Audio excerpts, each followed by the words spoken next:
Hi, students. Welcome to American Political Thought. What we're doing today is we're going to spend some time with Lincoln. Lincoln, of course, is pre-Civil War and contemporary to the Civil War. So we're not quite at Reconstruction yet.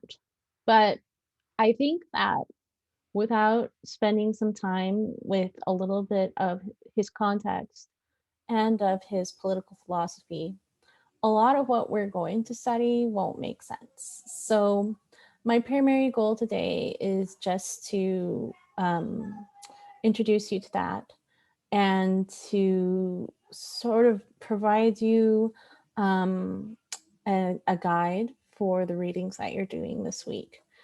Um, the thing about Lincoln is that he represents a sort of rarity in American political thought that is not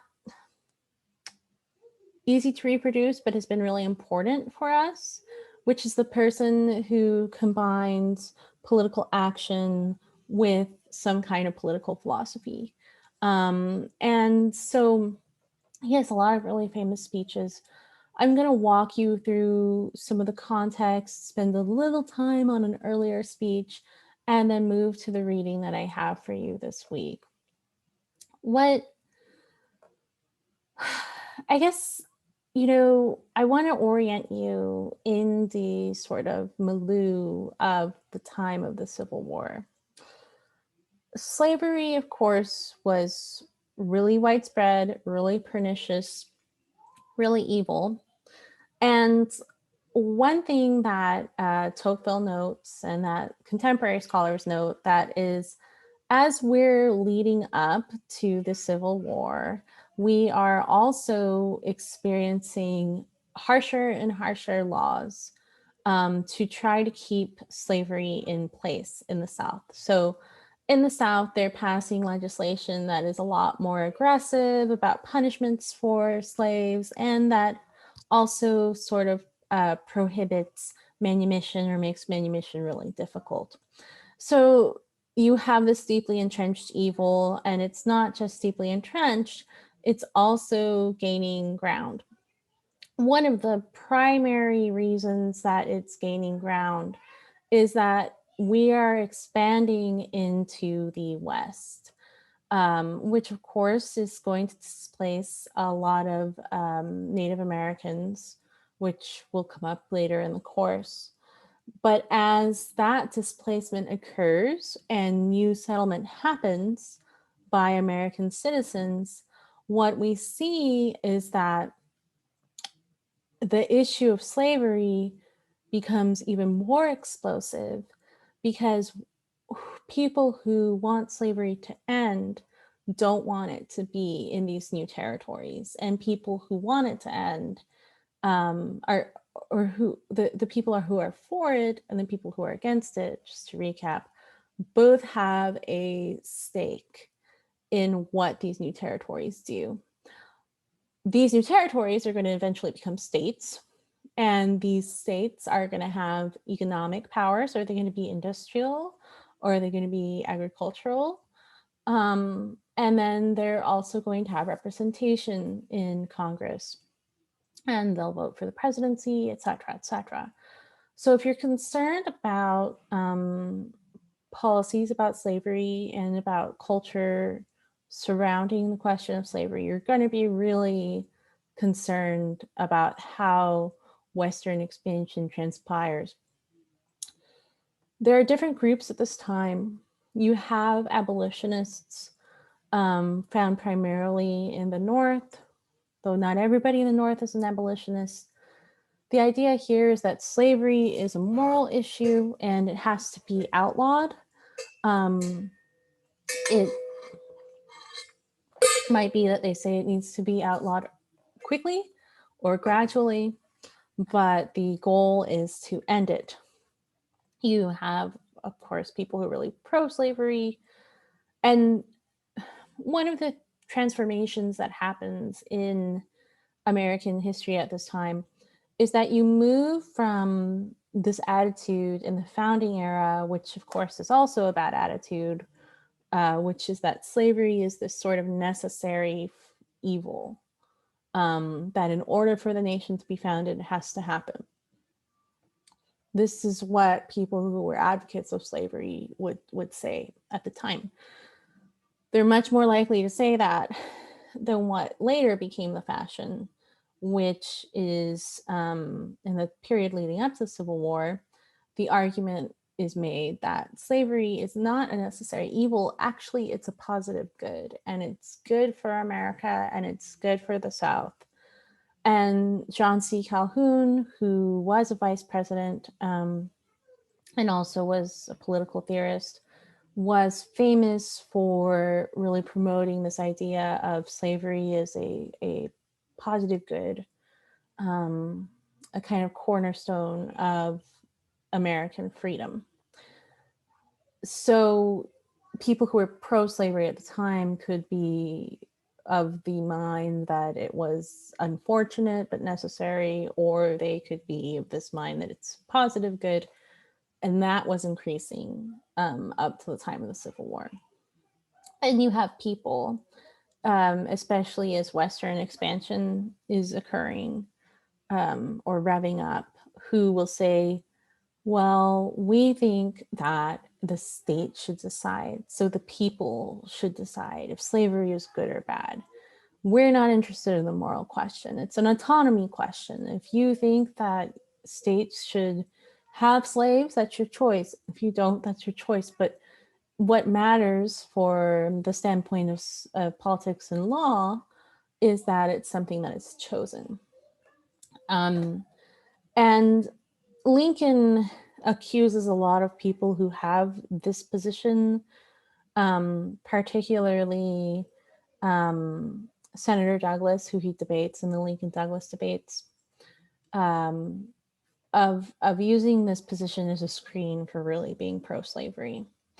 Because as you would see, if you're spending more time with Lincoln, he makes the famous argument that house divided can't stand. So if you have some places that are slave states and some places that are not, that basically the nation will fall apart, or that you will contaminate the rest of the nation with the evil of slavery. So because I'm trying to set the stage for the rest of the course, I want to focus on a concept in an earlier writing of Lincoln's. It's just a fragment in a diary that he used. Lincoln's position on slavery changed over time. Some scholars argue that he was secretly an abolitionist the whole time. Some scholars argue that he reluctantly decided to free the slaves. This is not really something that we have a lot of time to get into because we are not dealing specifically with this era of thought, but just using it to set the stage for the rest of the class. But there is an early fragment in a journal that I think connects to the address I'm going to have you read, but also is something to keep in mind for the rest of our time together in this class. In this fragment, which is just something he wrote in a journal, he makes an argument against slavery. And what he says is that slavery is arbitrary. This is written around 1854. So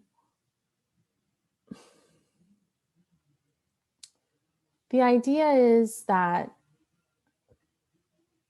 I'll just start from the text. If you say A, person A is white, and person B is black, then what you're saying is that this is the criterion for slavery. B can be enslaved, A cannot. Your criterion is color of the skin. The sort of upshot of this distinction is that your claim is actually that the lighter skin you have, the more of a right you have to enslave the darker skin.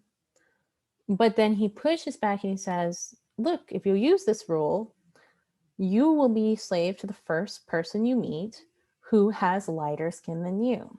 Okay. He makes a similar argument about interest. He says, look, let's say that you say slavery is a matter of interest. It is in your interest to enslave somebody else. Person A has an interest in enslaving person B. Okay, well, person A, eventually there will be a person C who also has an interest in enslaving you. And so I actually think this is a really good, tight sort of roadmap for kind of the fact that what you see happen after the Civil War is this attempt in America to come to terms with equality. And I think that there are strands of commitment to equality before the Civil War, even if it's not lived perfectly. And in some ways, there aren't, right? But what happens after the Civil War, and especially with the instantiation of the 14th Amendment, is we have to really understand and work out what equality means in politics. And what Lincoln's argument is doing here is it's showing you that this idea of human inequality based on what interests you have or on arbitrary characteristics like skin color or height or whatever, when you use those to make distinctions between people that correlate with oppression, right? So you're not just saying, so-and-so has this characteristic and so has that characteristic. You're saying so-and-so has this characteristic, which means that they can be exploited in this way. The undoing of that is what, you basically see unfold from Reconstruction on. However, you'll see as we continue that even though this process is gradual and some might say not complete, that there's a lot of resistance, and a lot of the political theory that is generated is trying to understand what equality entails. So to move on to his speech, the Gettysburg Address, in the PowerPoint I give you, I actually have a picture where you can see his face, which I think is pretty cool. It's actually a picture of him giving the speech. We don't always get to see pictures from people who lived this long time ago. So I thought it was cool. The Gettysburg Address is really short. It's probably one of the most famous speeches or pieces of rhetoric or political thought that we have in America. This, of course, was the battle in the Civil War that saw the largest number of deaths. And it's also the point at which it starts to look like Lincoln's side will win. So the idea here is that he's coming here to honor the dead. But he also needs to start laying the groundwork for unification, because this early in the game, I think he realizes, like a lot of people at the time realized, that when they came through the Civil War, now after Gettysburg, it seems the South is going to lose. There needs to be some sort of plan for what nationhood looks like after parts of the nation have tried to kill each other and parts of the nation have enslaved other parts of the nation. So there's this twofold goal. You have a memorial, but you're also trying to use the memorial to set up the prospects for what we can do to come more closely to equality and justice once this is over. Now, there's a really famous speech, if you take an ancient and medieval with me, or maybe with somebody else. Pericles' funeral oration does a really similar thing. And so Lincoln is imitating that speech. It was a speech in ancient Greece, in Athens, given by their great leader.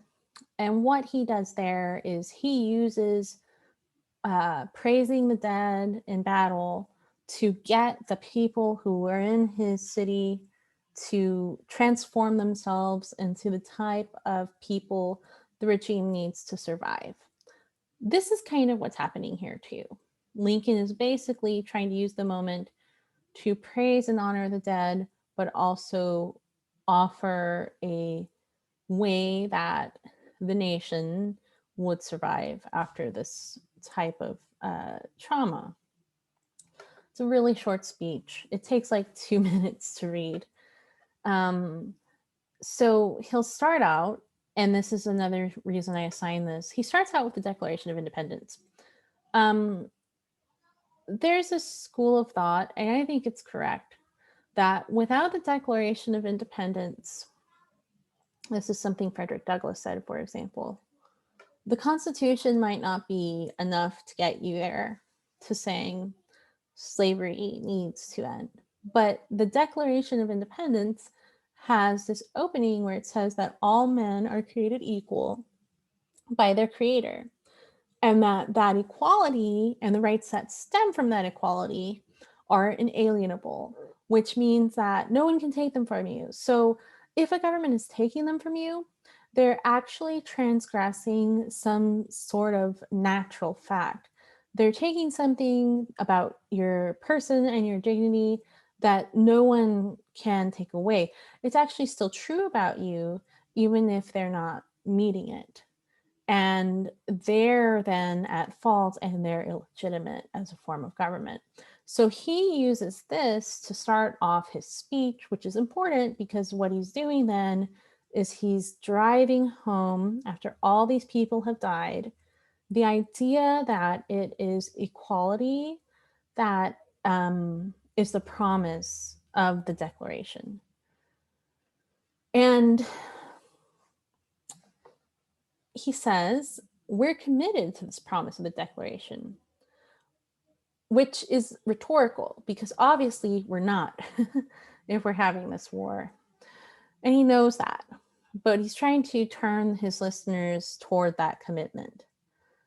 And he says, look, it's unclear if a nation that really is taking the idea that there's equality between humans, political equality between humans seriously, will survive. It looks like we might not. God willing, we will. The people watching us think we will not. So he then starts to focus on the specifics of the people he's basically eulogizing. And he says, this ground is sacred. And this is a weird move because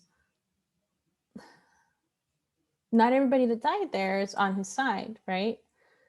And what he basically says is this place is filled with the blood of people who have died over the fate of the promise of the Declaration. So why is it sacred? It's sacred because that's how important the Declaration's insight about human equality is. And humans are coming to blows over it. And fighting for that equality has hollowed that ground. These men, and again here he's focusing on everybody, but specifically thinking of the ones who died to preserve the Declaration, have given the listeners in his audience a mission. If we're really grateful to them, which we should be, because what they have done is they have engaged in battle to preserve this path to human equality that comes from God, then what we need to do is we must commit to the Declaration. And it's important to realize at this point that the Declaration isn't just a piece of paper in this speech. It's an embodiment of an aspiration. And what we have to commit to is, quote, that this nation under God shall have a new birth of freedom, and that the government of the people, by the people, for the people, shall not perish from the earth. The part I really want to focus on there, obviously, you know, government of the people, by the people, for the people. The question is, well, who's the people? That's the equality piece that we're going to see unfold over time. Who is the people? And we're going to start with Reconstruction, which is where we rightly recognize that slavery needs to be ended and that former slaves are the people and the nation. But the part I want to focus on here is a new birth of freedom. Okay. We're committing to a new birth of freedom. If the Declaration is correct in its claims, this is what he started everything on, right? Then why do we need a new birth of freedom? Well, we need a new birth of freedom because we failed. And where did we fail? Well, specifically, we failed on this point of equality, the equal rights that persons have in our regime that are natural rights. They're not political rights. I mean, they are political, but they don't come because the government gives them to people. They exist before the government even says anything. And so the new birth of freedom that has to happen is making what is true about us, this sort of equality that I'm talking about, become real, become accessible, become something that's not just true, but not happening or not being recognized, being something that's recognized. And the idea of the new birth of freedom, when we move on to the progressives, for example, you're going to see that directly invoked. You see that invoked in the civil rights movement. You see that invoked by LBJ as he's sort of expanding state power. You see that invoked in Reconstruction in the sense that the people will read are sort of pointing out the ways that Reconstruction is not delivering on this promise of the new birth of freedom. So that's what I want to spend time with this week. And I hope this lecture guided you. The PowerPoint includes his Lyceum address, which I think is a very important speech. You can find it online about sort of the ways that republics come apart. And you see this idea of the problem of the lack of recognition for equality, of this sort of arbitrary, to return to the first fragment I talked about, this arbitrary decision of you don't get to be free. You do. You know, there's really no grounds for that distinction in the argument that Lincoln's made out. And the Lyceum address basically shows you a bunch of examples of times where that arbitrariness occurs. And again, like the speech that we studied closely here, it's the remedy and has to happen with some sort of commitment to the idea of equality and freedom and its aspirational nature. I'm not asking you to read that. I'm just saying it's in the PowerPoint. And if you want to read that, you should. If you want to look at the PowerPoint, you can. I think it's a really good speech. We just don't have time for it. Okay, well, have a great day. Take care. Bye.